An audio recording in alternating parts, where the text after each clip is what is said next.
We wanted to show off a 5-axis move with the IMX20 exchangeable head from Mitsubishi.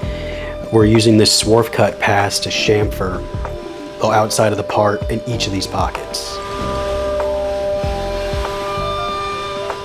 Then we have the chamfer tool to come on, clean up the counter bores and the inside hole for the drill, so we have a nice clean burr-free mounting surface.